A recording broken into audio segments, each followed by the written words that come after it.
Hello, visionaries, and welcome to your creative coaching certification, week 1, level 1, living your design. We're going to dive into the ins and outs of the human design system. So the focus of this workshop, which means this entire level 1 course, is going to be the centers, the defined and undefined, how you're affected by your definition, how you impact others, the type, which is how the 4 types operate, what it's like to be each type, the strategy of your type and how to use it, and how your type interacts with others. Along with this, we're going to be talking about how you're going to guide as a coach your clients in the area of their different types. And then we're going to talk about authority, how the authority works and how to follow yours, as well as how to guide your clients on utilizing their inner authority like their own personal GPS system. Today, however, we're going to talk about the origin of human design. So in 1987, I don't know where you guys were during that year, or if you remember that year, but we all experienced a unique astronomical event. It was the death of a star, the supernova 1987A. And this was a mystical event that occurred all over the planet. As a fun fact, this is also when the palmistry, how to read palms, was downloaded to the founder of that knowledge as well. And they say that those two, human design and palm reading done by a very specific grid that's found on the palm, are very similar, and they were both downloaded during this year. So that's a really interesting fun fact. In Ibiza, Spain, Raul Ruhu, who is the founder of this knowledge, had an 8-day mystical encounter with the voice. And it was during this encounter that Ra was told he would be the clarion to introduce this knowledge to the world. And this was the birth of the human design system. Now, with all of that said, Ra has made it very clear that each person needs to learn this information by the person they feel connected to.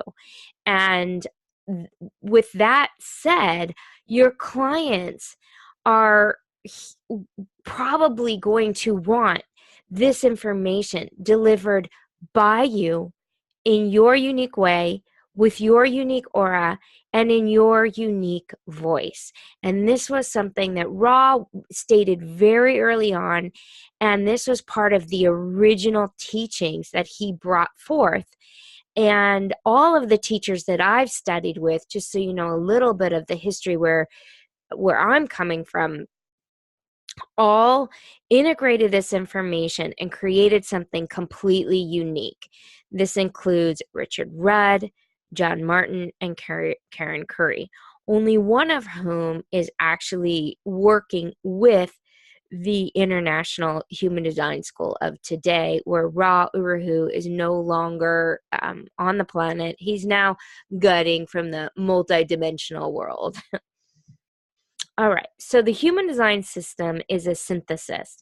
The exoteric nature of design, which I guess you can also call the sciences behind human design, include quantum physics, biochemistry, and genetics.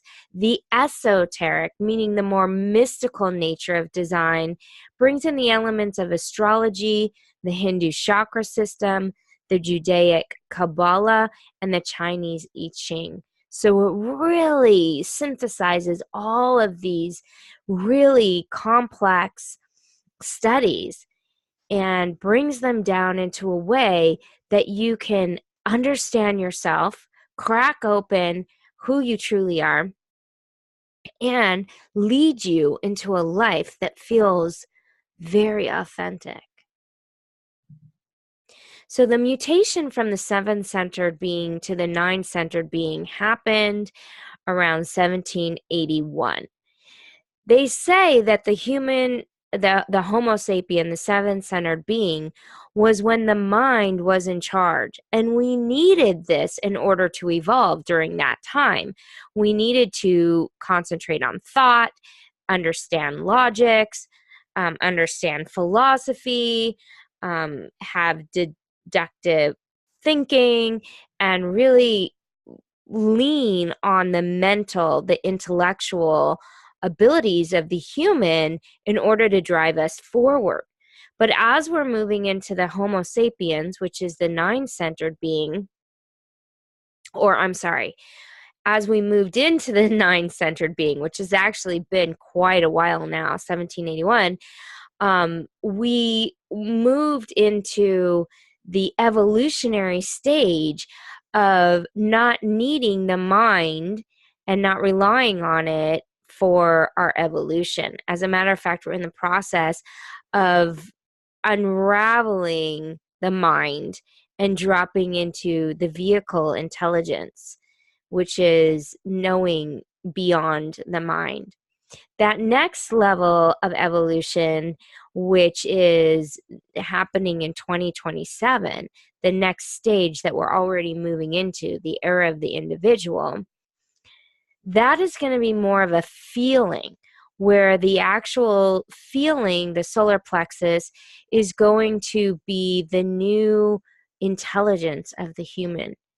And no one really knows what that's going to look like, but you can just imagine that your emotions or your senses or how you feel is going to have as much knowledge or understanding as the mind. You can feel into things, feel what's correct, almost like being empathic. And so there's a lot of changes coming, and human design is a great guide to help us understand these changes.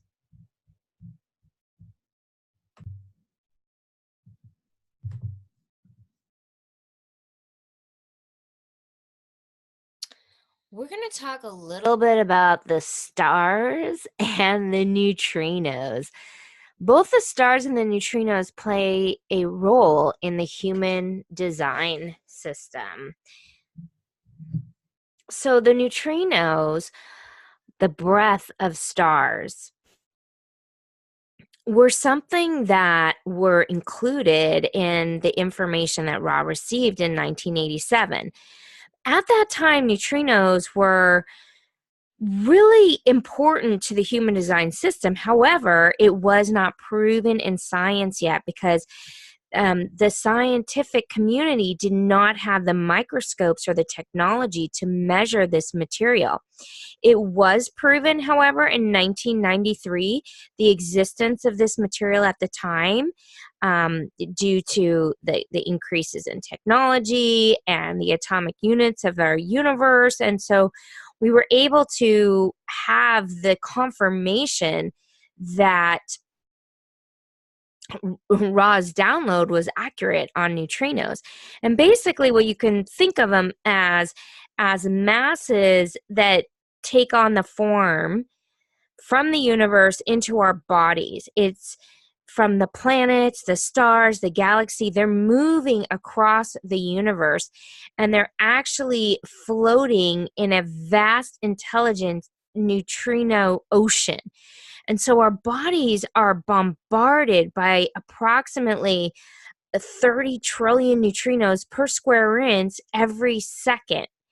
And that's a lot of information coming into our bodies and our lives and our minds every second. So we're influenced by these teeny masses of information, and specifically at the time of our birth, they seed us with this specific data. So the flow of the neutrinos are moving through Earth, and they're moving into our DNA. So then we have our prenatal imprint, which is the unconscious. And this happens the 6th month of pregnancy or the 88th degree of the solar movement before birth. This is also 88 days before your birthday.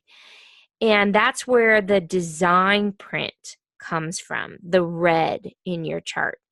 And then the natal imprint, which is the conscious personality, the black in your chart, happens at the moment of your birth. And then we have the DNA, which is related to the 64 codons, the 6 groups of the amino acids per codon. And this correlates with the 64 hexagram and the 6 lines of the hexagram.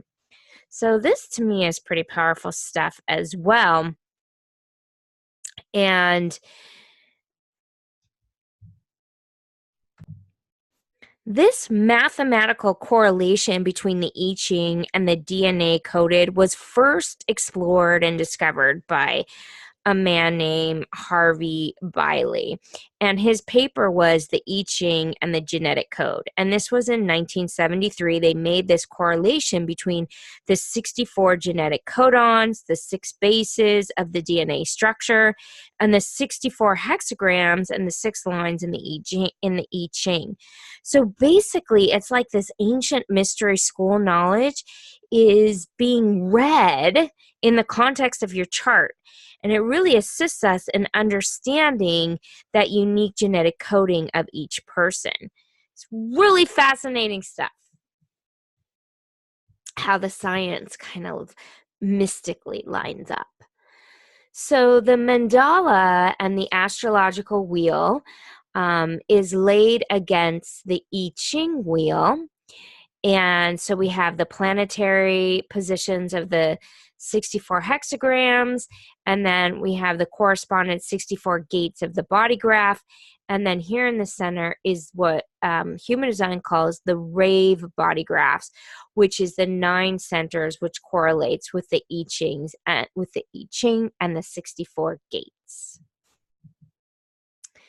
So the activation of a gate comes in here, and it then is made, it lights up either black or red, depending on the time the gate is imprinted.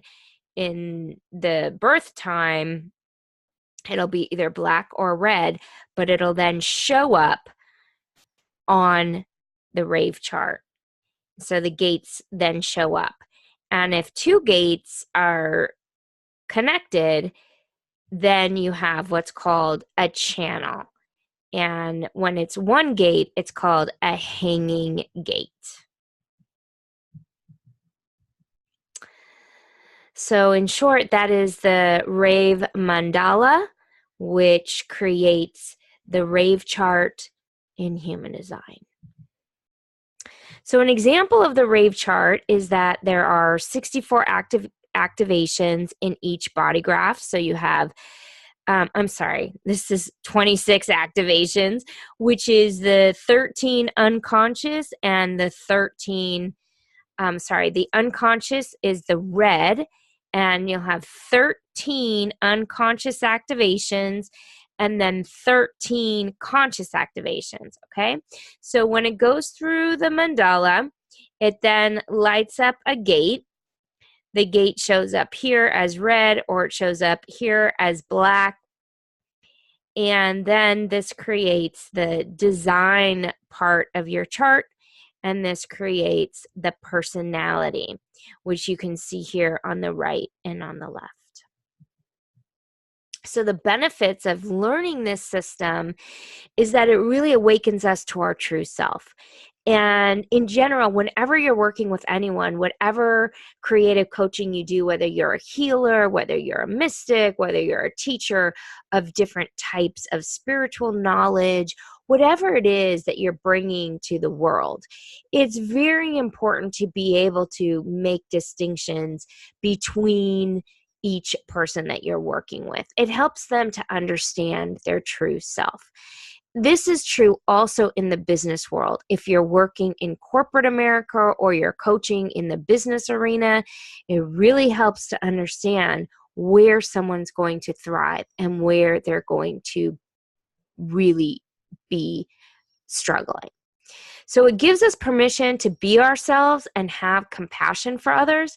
It helps us to make decisions that point us in the correct direction for our life purpose to unfold.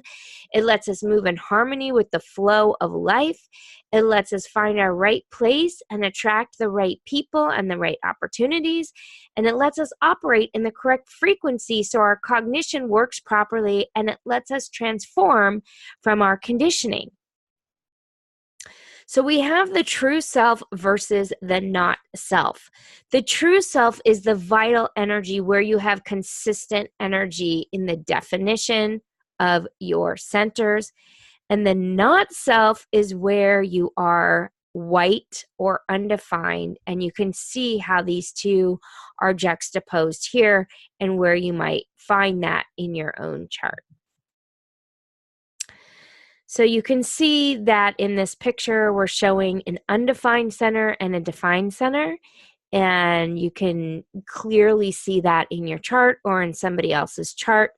That might be the first thing that pops out, where they've been conditioned. And so wherever they're undefined, they're going to hear that conditioning in their mind. It's the way they speak to themselves.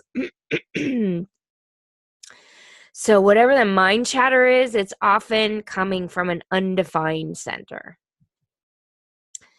So the 9 centers are the head, the ajna, the throat, the G center, the ego, the sacral, the root, the solar plexus, which is the emotional center, and the spleen, which has to do with survival.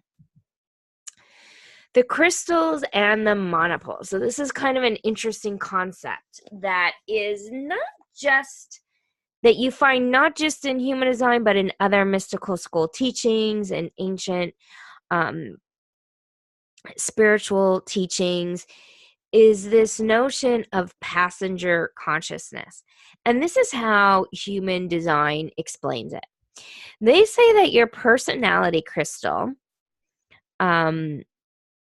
and the personality, which is what you're going to find in the mind, who you think you are, this is going to be the passenger consciousness. So basically, the area that normally is driving your car, who you think you are, your outward appearance, your outward personality, is actually supposed to be the passenger consciousness. It's supposed to be the one watching and taking the hands off of the wheel of the car and letting the car, which is your design crystal, which is actually your vehicle or the body. So the body is what is actually doing the driving here. And then what's kind of holding the whole thing together is this magnetic monopole. So this would be the G center, which we all have this crystal here, the magnetic monopole, which actually pulls together the black and the red and creates one person, basically.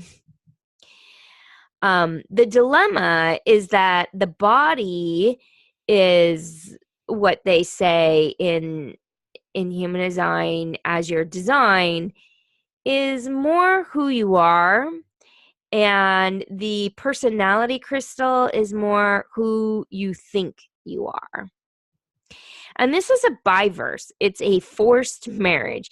Sometimes these are two different aspects of yourself trying to work things out, inner conundrums, pulling you in different directions, making you believe you're something when you're something else. And so these are sort of your own inner dynamics, your husband and wife that don't get along sometimes, dynamics that you have within the context of your own chart.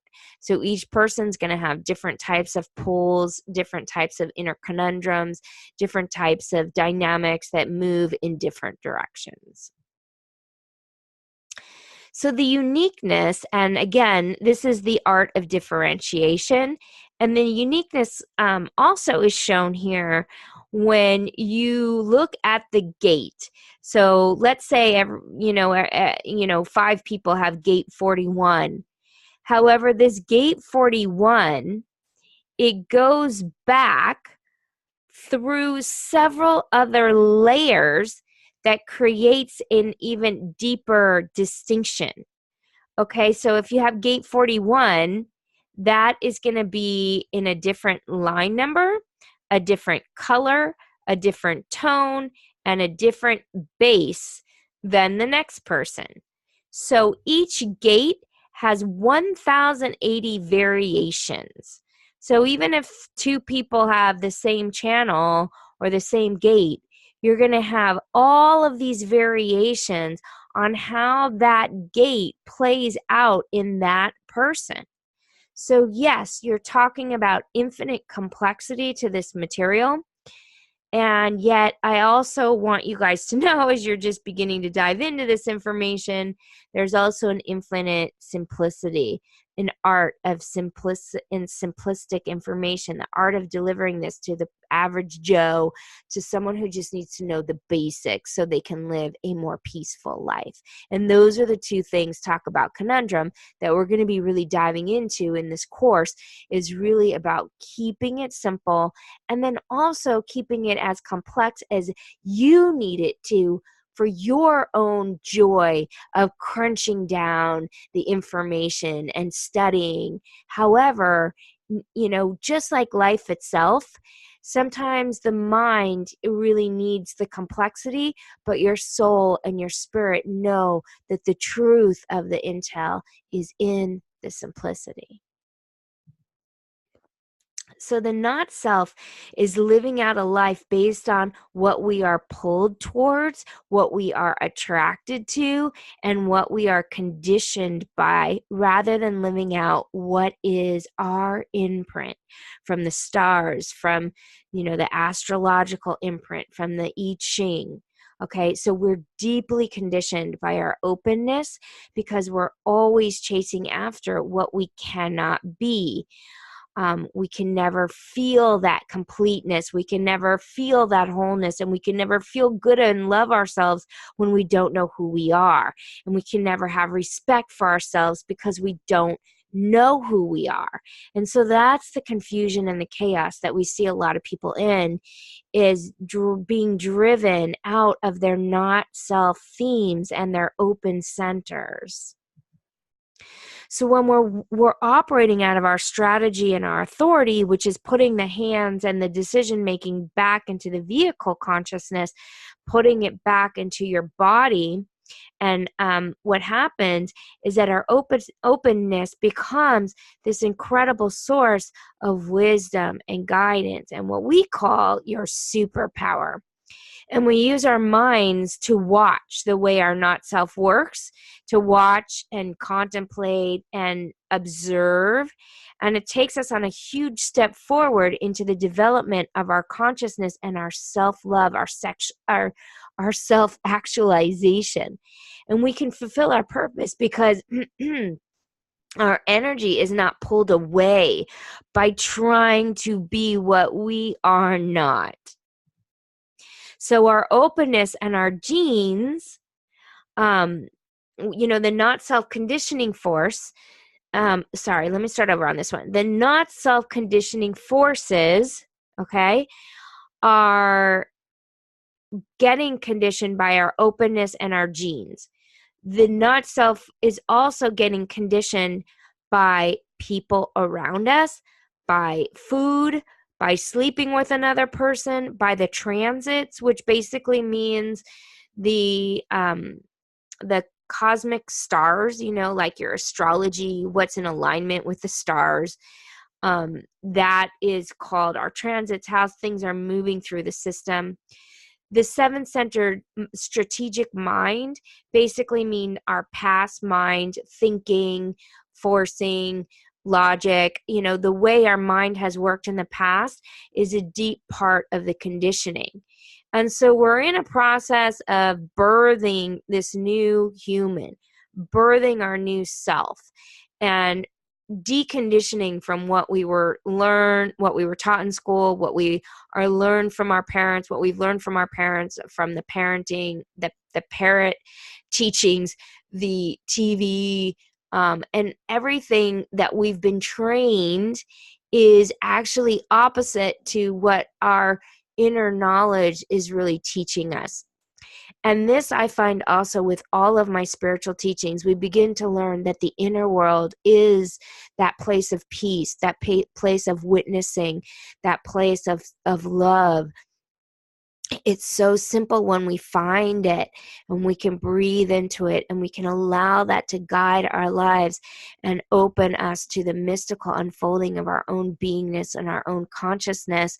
This is found also in many, many mystical teachings. And this awakening is what you've embarked on by beginning this deep journey of human design. So welcome to your first week. Welcome to the human design system.